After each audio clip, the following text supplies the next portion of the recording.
Hello students, welcome to class of refrigeration and air conditioning. So today we will discuss about vapor compression refrigeration system and effect on its COP due to change in suction pressure, delivery pressure, mm, and subcooling and superheating vapors, etc.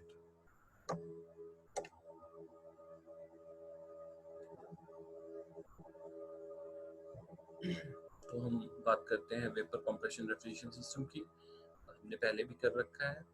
तो vapour compression refrigeration system एक general idea मैं आपको फिर से दे देता हूँ कि refrigerant जो होता है इनिशियली कंप्रेसर में होता है, कंप्रेसर से कंप्रेस होके वो कंडेंसर में जाता है, कंडेंसर में जाके वो अपनी हीट जो है डिसिपेट कर देता है टुवर्ड द सराउंडिंग या रिजेक्ट कर देता है हीट सराउंडिंग को। और उसके बाद जो वेपर्स होते हैं वो लिक्विड फेज में आ जाते हैं और उसके बाद एक्सपेंशन वाल्व से होते हुए उनका प्रेशर और टेम्परेचर रिड्यूस हो जाता है। और वही चिल्ड रेफ्रिजरेंट जो है हम अपने इवेपोरेटर में सप्लाई कर देते हैं। और इवेपोरेटर जो है, जो भी आपका पेरिशेबल फूड स्टफ जो भी हम रेफ्रिजरेटर में स्टोर करते हैं, like we want to cool an apple, तो उसकी जो हीट है वो that will be absorbed by the refrigerant which is passing through the evaporator, and due to absorption of heat, the, the refrigerant will turn into evaporator from liquid state. Sorry, vapors into liquid state, from liquid state to vapor state. और वही vapours जो हैं आगे saturated vapours फिर से compressor में दे दिए जाते हैं। इसके चार मेन कंपोनेंट हैं, एक कंप्रेसर, दूसरा कंडेंसर, तीसरा expansion valve and the fourth one is evaporator. ये हमने पहले भी कर रखा है। ज़्यादा टाइम ना करते हुए आगे बढ़ते हैं। तो ये सिस्टमेटिक रिप्रेजेंटेशन है वेपर कंप्रेशन साइकिल की। वही साइकिल है। लो प्रेशर वेपर्स को हाई प्रेशर वेपर्स में कन्वर्ट करता है कंप्रेसर, और वही कंडेंसर में जाते हैं। कंडेंसर हीट रिजेक्ट करता है टू द सराउंडिंग, और उसके बाद ये लिक्विड फेज में रेफ्रिजरेंट जो जाते हैं तो एक्सपेंशन वाल्व से जब पास होते हैं तो उनका प्रेशर और टेम्परेचर दोनों डाउन हो जाता है, और वही लिक्विड रेफ्रिजरेंट जो है इवेपोरेटर में से जाके जो भी आप स्पेस जिसे आप ठंडा करना चाहते हो उसे कूल कर लेते हैं। सैचुरेटेड बस बन के प्रेशर में जैसे सब एक डायग्राम बताया हुआ जिसमें एक लो प्रेशर साइड बताई हुई और हाई प्रेशर साइड बताई है। तो कंप्रेसर की सक्शन लाइन से नीचे जो होता है वो लो प्रेशर होता है, और डिलीवरी लाइन के ऊपर जो है हाई प्रेशर।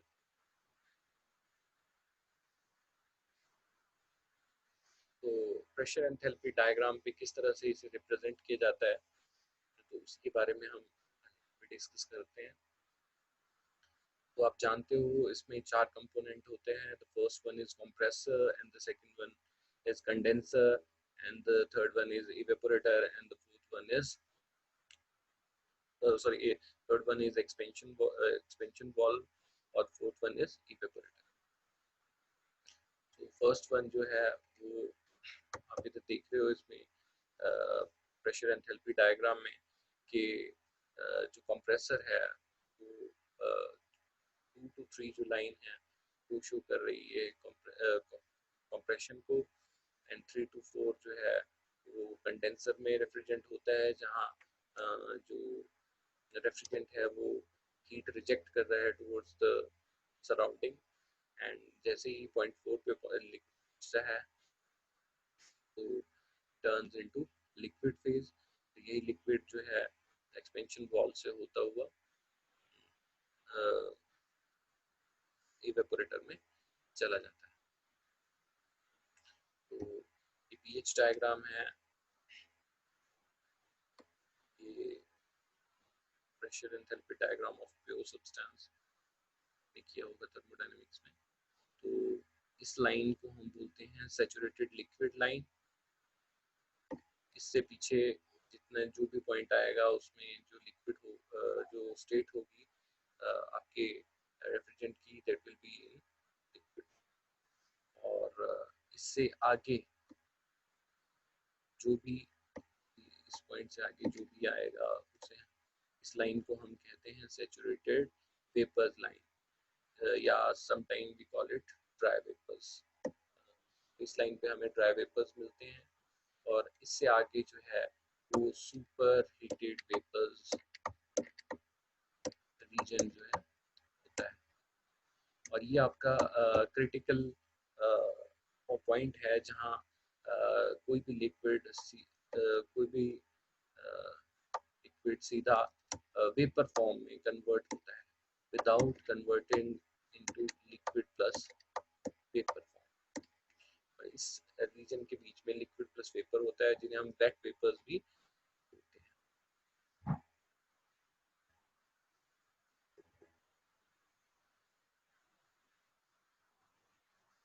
तो इस केस में हम कंप्रेसर को जो वेपर्स सप्लाई कर रहे हैं वो सुपर हीटेड वेपर्स हैं 0.2 से, और जैसे ही कंप्रेसर में हमने वेपर्स जो है, या वेपर्स ऑफ रेफ्रिजरेंट हैं,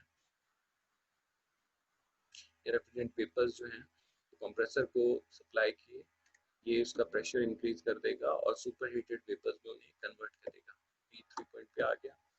तो उसके बाद जो है सुपर हीटेड वेपर्स को हम सप्लाई कर देते हैं कंडेंसर में, जैसे कि इसका नाम है, it condenses the superheated vapours by supplying heat to the surrounding atmosphere को हीट रिजेक्ट करेगा। ये जो हीट इसके पास होगी वो एटमॉस्फेयर को रिजेक्ट करेगा, और इससे इसका जो टेम्परेचर है वो लो हो जाएगा, और साथ में इसकी स्टेट भी लिक्विड स्टेट जो है बन जाएगी।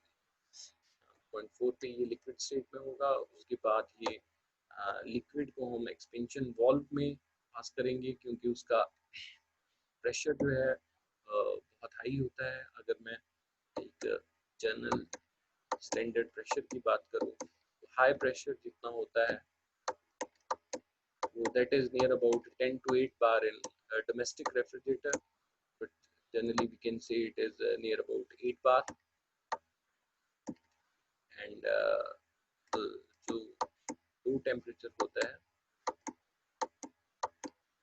which is near about 0.6 bar, तो 8 बार हाई टेम्परेचर होता है, और लो प्रेशर होता है वो 0.6 बार। तो इसी प्रेशर रेंज में जो आपका वेपर कंप्रेशन रेफ्रिजरेशन साइकिल है, ये काम करता है। तो एक्सपेंशन वाल्व क्या करता है, it reduces the pressure and temperature of the refrigerant with the help of throttling process।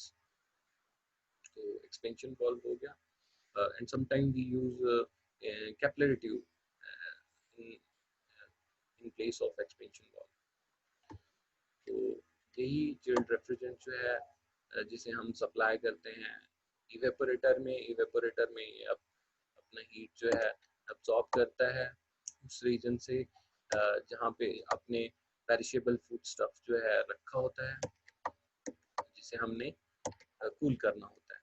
तो वहाँ से ये हीट एब्जॉर्ब कर लेता है, और फिर से वेपर्स फॉर्म में जाके आगे सप्लाई होता है कंप्रेसर को। तो इसी तरह से ये कंप्लीट साइकिल होता है। तो ये प्रेशर एंथैल्पी डायग्राम है। एक तरफ प्रेशर बताया जाता है और एक तरफ एंथैल्पी जो है बताई जाती है।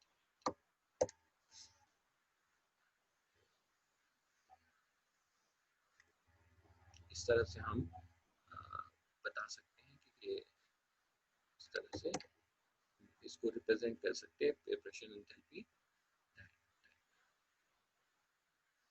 अभी अगर हम बात करें रेफ्रिजरेटिंग इफेक्ट की। रेफ्रिजरेटिंग इफेक्ट जो होता है कि अमाउंट ऑफ हीट कितनी रिमूव की।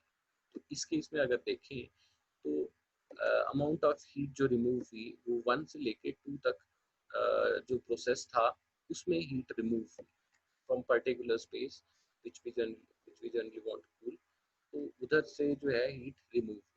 तो अगर देखा जाए तो रेफ्रिजरेटिंग इफेक्ट इतना रेफ्रिजरेटिंग इफेक्ट हुआ, इतना अमाउंट ऑफ हीट जो है that is remove from a particular space. तो अगर इनकी बात करें तो एंथैल्पी अगर इस पॉइंट पे जो है, सपोज एंथैल्पी एट पॉइंट 2 जो है H2 है और एंथैल्पी एट पॉइंट 1 जो है H4 है, तो हम इसके बीच के जो जितनी हीट रिमूव हुई उसे किस तरह से रिप्रेजेंट करेंगे, उसे हम बोलेंगे H2 माइनस H4।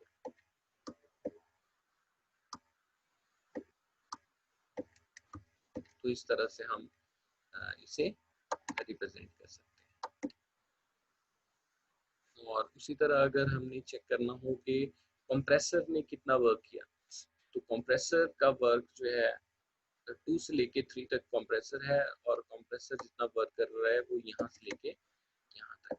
तो अगर हमने कंप्रेसर के वर्क को इन टर्म्स ऑफ एंथैल्पी जो है वो रिप्रेजेंट करना हो तो उसे हम बोलेंगे enthalpy 8.3 that is H3 minus enthalpy 8.2 H2। इस तरह से हम जो है वर्क डन को भी फाइंड आउट कर सकते हैं कि कंप्रेसर ने कितना वर्क डन किया है। तो इसी तरह फिर हम इसकी COP भी फाइंड आउट कर सकते हैं। COP जो होती है कोएफिशिएंट ऑफ परफॉर्मेंस जो होती है उसकी, that is the ratio of refrigerating effect upon work done to work done by the compressor. तो रेफ्रिजरेटिंग इफेक्ट जो हो रहा है वो हम एंथैल्पी यहाँ से चेक कर सकते हैं, जैसे H2 माइनस H4, और जो वर्क डन हो रहा है वो हम यहाँ से ले सकते हैं। अगर हमें एंथैल्पी चार्ट से एंथैल्पी हम फाइंड आउट कैलकुलेट ये वैल्यू निकाल लें तो हम उस पर्टिकुलर सिस्टम का COP coefficient of performance find out कर सकते हैं। ये हमने पहले भी कर रखा है।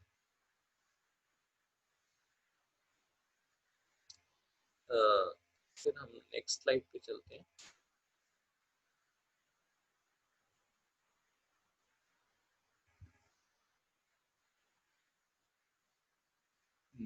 ये लेआउट है simple vapour compression refrigeration system का। तो ये हमने पहले ही डिस्कस कर लिया है। तो इस तरह से जब भी हम pH डायग्राम रिप्रेजेंट कर सकते हैं, ये pH डायग्राम बताता है कि रेफ्रिजरेंट की स्टेट क्या है। जैसे यहाँ अगर बात करें पॉइंट 1 पे जो रेफ्रिजरेंट है, इस केस में pH डायग्राम जो बनाया हुआ है उस केस में जो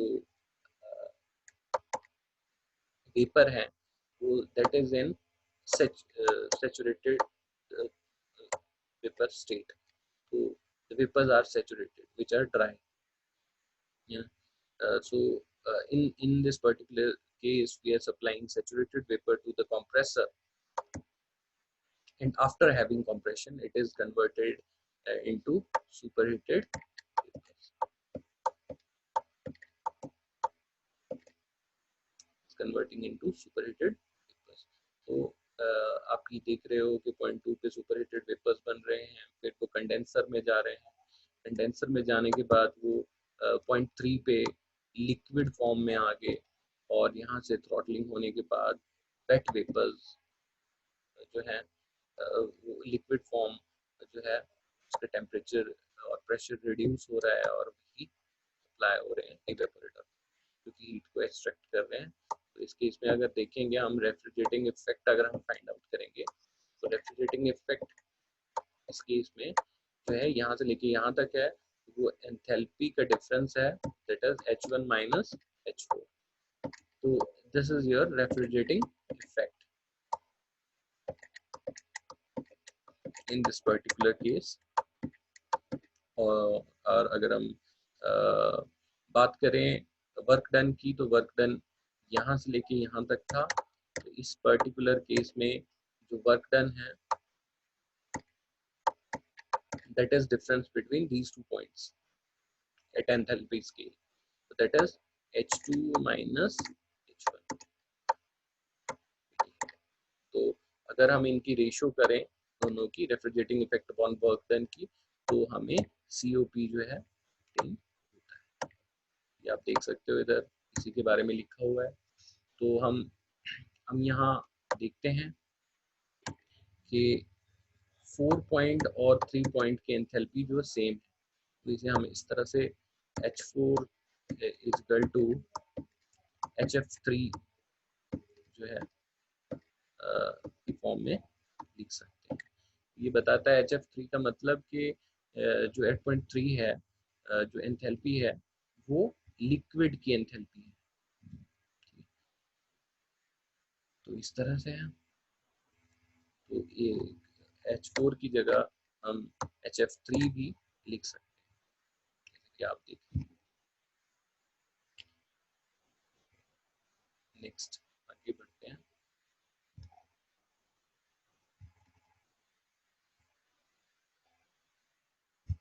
तो इसमें वेरियस केसेस हैं जो हम डिस्कस करेंगे।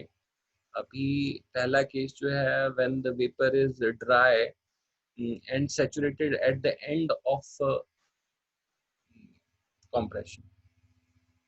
जो कंप्रेशन हो रहा है, अभी हम जनरली जो था, अगर आप यहाँ देखें तो हम पीएच डायग्राम जो सैचुरेटेड वेपर से स्टार्ट करते थे और सुपर हीटेड रीजन में ले जाके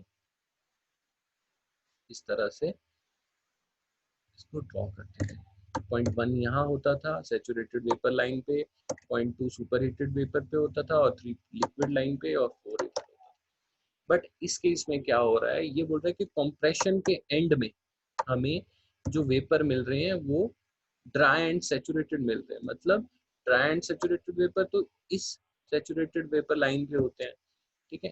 तो ये पॉइंट 2 के पास ना होके, यहाँ ना होके, यहाँ आ गया eight the end of the compression. Compression 1 से स्टार्ट होती है 2 तक, जनरली यहाँ से होती थी और यहाँ खत्म होती थी। बट इस केस में क्या है, यहाँ से लेके यहाँ तक आ गई, ठीक है। तो डायग्राम थोड़ा डिफरेंट बन गया। ठीक है। तो अभी अगर हम टेम्परेचर एंट्रोपी की बात करें, तो टेम्परेचर एंट्रोपी डायग्राम में ये सैचुरेटेड लिक्विड लाइन है, ये आपकी सैचुरेटेड वेपर लाइन है, ठीक है। जनरली नॉर्मल कंडीशन में क्या होता था, यहाँ से आपकी सैचुरेटेड वेपर आते थे, सुपर हीटेड पॉइंट, फिर यहाँ, और इसके बाद इस तरह से ये आपका पॉइंट 1 होता था सैचुरेटेड वेपर्स पे, ये सुपर हीटेड वेपर्स पे, ये 3 पॉइंट, और ये 4 पॉइंट। बट इस केस में क्या हुआ है, इस केस में जो सुपर हीटेड वेपर्स थे, ये सुपर हीटेड वेपर्स हमें कहाँ मिलते थे, at the end of the compression. Super heated vapours की जगह at the end of the compression हमको wet vapours, sorry saturated vapours जो हैं, ये ड्राई वेपर्स वो मिल रहे हैं। तो ये पॉइंट ऑटोमेटिकली यहाँ आ गया। उसकी वजह से जो आपका टेम्परेचर एंट्रोपी डायग्राम है वो इस तरह से,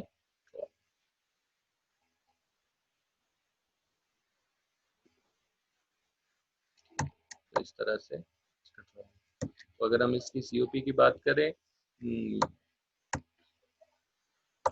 तो इसकी COP एक से लेके 4 तक जो है, तो इसका जब हम माइनस करेंगे, आप देख रहे हो रेफ्रिजरेटिंग थोड़ा इफेक्ट क्या होगा इसका, इसके ऊपर हम बाद में डिस्कस करेंगे। बट अभी हम ये डिस्कस करेंगे कि जो बन रहा है डायग्राम वो किस तरह से बन रहा है, ठीक है। तो आपको ये समझना जरूरी है कि अभी इस केस में हम जो कंप्रेसर को सप्लाई कर रहे हैं वो वेट वेपर सप्लाई कर रहे हैं, क्योंकि ये वेट रीजन है। अगर आप देखें तो इस लाइन के पीछे जो है लिक्विड होता है, लिक्विड स्टेट है। इस लाइन के बीच में लिक्विड प्लस वेपर है, और इस इन दोनों लाइन के, ये सैचुरेटेड लिक्विड लाइन है, सैचुरेटेड वेपर लाइन है। सैचुरेटेड लिक्विड लाइन और सैचुरेटेड वेपर लाइन के बीच में जो रीजन है, उसमें लिक्विड प्लस वेपर फॉर्म में जो है रेफ्रिजरेंट होता है, और इसके बाद जो है वो वेपर फॉर्म होती है, बस सुपरहीटेड वेपर्स एक्सेट्रा। ठीक है, तो यहाँ जो है इन्हें हम लिक्विड प्लस वेपर रीजन जो है वो वेट वेपर रीजन से भी जाना जाता है। वेट वेपर्स इसमें हमें मिलते हैं, और जो सैचुरेटेड वेपर लाइन है उसमें हमें ड्राई वेपर्स जो है वो।